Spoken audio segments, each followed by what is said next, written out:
Horns up. Excuse my voice. Croaky. Horns up, folks. Welcome to Thrash Heavy Rhythm. Sorry my voice is very thin, but as long as you can hear me okay. Now, the reason my voice is like this today is because over the weekend, it was the first time I'd seen any live performances in over a year and a half, since there weren't any gigs on in anybody's neck of the woods at different varying degrees at different times and whatnot. But here in England, we're now just getting back onto live gigs and what have you. And down my local, I saw a couple of really awesome cover bands. One was an Iron Maiden tribute band, good friends of mine. And the next band, the night after, on a Saturday, was just a melodic rock covers band, but they were pretty damn awesome too. So, and I appreciate live bands, different kinds of music, as well as metal and thrash. But anyway, enough of that now. So what I want to cover here today is I want to cover further on drum beats, drum machines, or should I say drum beats from a drum machine, or using one, and writing a riff from scratch. So God knows what kind of end result we're going to have here, but it should be interesting. And the drum beat I'm going to use here is a slightly out of the box from your usual metal and thrash, but played with the same sort of. Okay, and for the selected sounds, sorry about my voice yet again. Okay, so the drum beat I'm going to use is a kind of middle of the road rock beat with a slight kick to it, but sped up to around about 208 BPM I've got here, so slightly in the more thrashy zone. So let's hear what it sounds like here.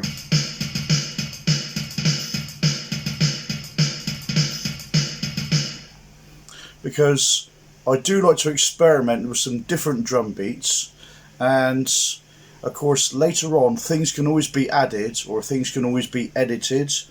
Now this is a factory stock drum beat, so it's a selected pattern that came with the drum beat, that came with the drum machine itself. Okay, so that's drum sorted out. Hear that again. I want to try and write a riff idea for that one. Okay, so and a guitar tone selected. I've decided to drop tune.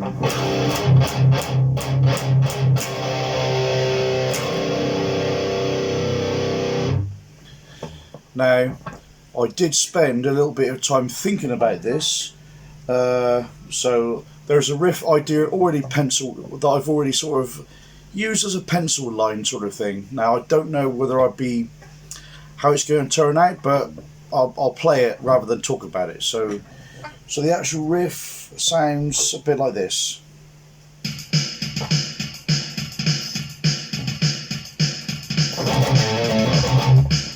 Shit.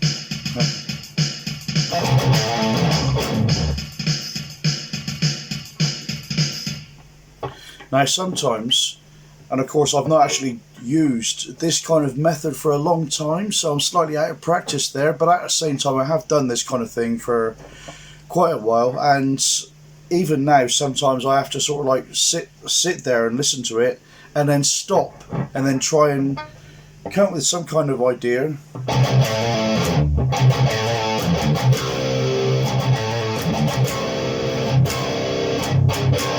I forget that I'm not used to drop tuning either, so sometimes I mean chords like that can sound good,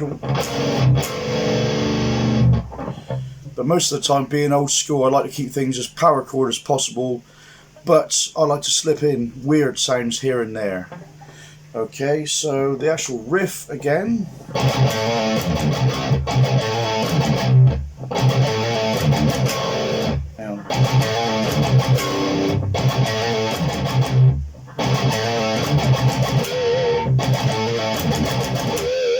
That's the one. So this should fit now.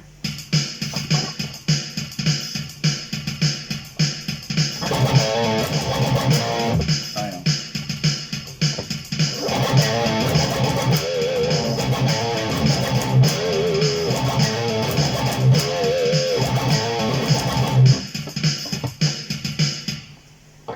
Again, now where things can stumble a little bit, it's a good idea to, I certainly find, to stop it quite a few times and just to sort of like make sure that I'm playing the riff right, and you know, whatever idea that I've come out with. So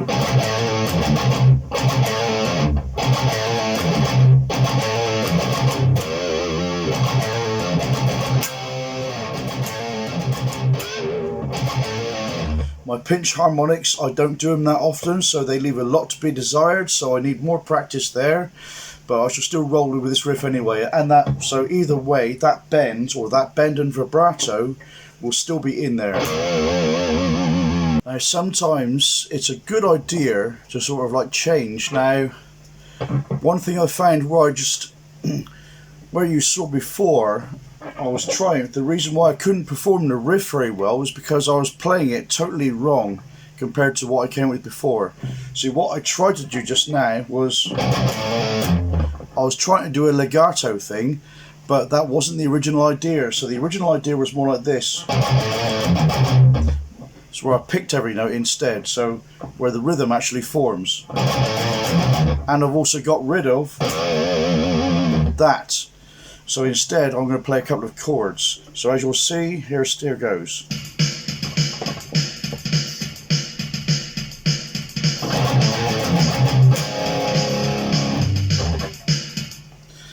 And that's one of them, but there's a couple of chords that come before that, so hopefully we'll get this down.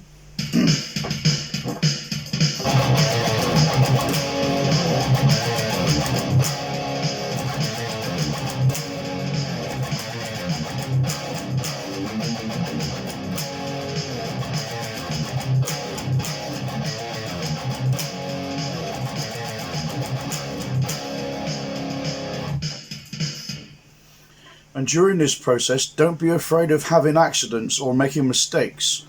Now, as you heard just then, I did instead of picking the notes openly. Now, usually I like to do fills where I might mute the last notes on it, but this one I did all. But one of them I did. Either way, use it. Don't be afraid of it.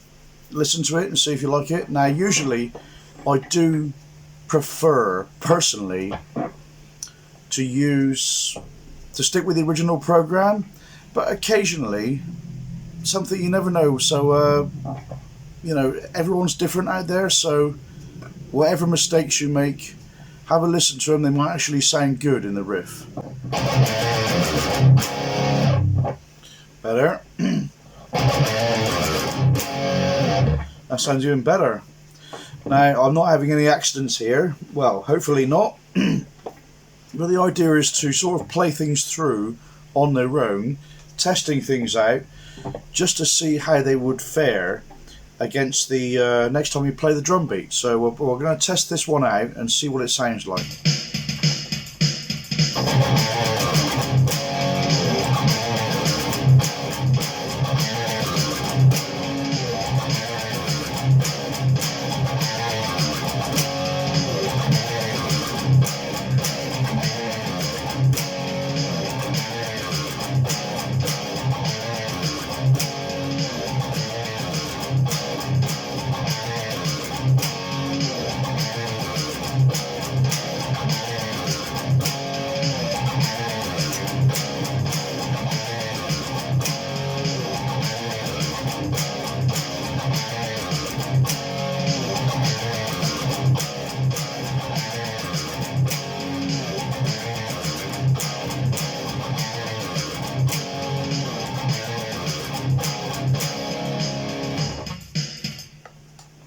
So there, I have a riff that I'm quite happy with there.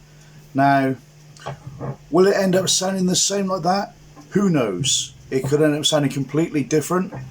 Now, usually, what I try and do is, first of all, let's change the camera angle. Okay, that's better now. I wanted to change the camera angle there so I could talk to you guys better. Now, basically, shit, I forgot what I was going to say. Anyway, just pick my nose. Oh, sorry. That's better. But anyway, the idea is don't be afraid to experiment with things. Now, me personally, the way I like to do things, I like to try and form the basic idea of a riff, something that actually sounds like I can use it. Now, occasionally, little tweaks, slight differences or whatever, because now adjustments are made right from the get-go, right from when you start hitting the first note. You know, when you have no idea what you're going to play, and so the whole idea is you're making it up as you go along, and riff building can be pretty fun like this. You know, and similar thing. A lot of things happen in rehearsal studios, and when bands come up with new ideas, you know, sometimes the process can fare better when writing riffs at home. Other times, when you just get together and see what you can jam out, you know, you may even play for a couple of covers and then see if you can. That's a good riff. Let's steal that, but don't use it. Change it, swap it round. Think, well, that's a good idea. I could do something like that, but do it this way. Make it sound more like us. Make it sound more like the individual band sort of thing. But that's another story entirely. But the idea is to always experiment with different ideas, different drum beats and stuff like this. Now, of course, for the purpose of this video, I've selected the kind of drum beat just to sort of keep it simple, you know, and so that I don't get into too much of a convoluted conversation here about making riffs and about using drum beats and stuff like that. So I just wanted to explain the basic idea. Now, in the last video I made, it was just a bog standard riff. It's like, here's a beat, here's an idea for a riff and whatnot, and I hadn't done it for ages, so I thought, okay, that's the first thing that'll do, let's make the video. Whereas this time I wanted to sort of take you down on a bit more of an advanced sort of path here, where I wanted to use a different drum beat and see what I could do with it, and see how far I could really push it with as far as ideas and riffs are concerned, and see if I can come up with something a little bit more interesting, so that I'm not just going on about the same old here.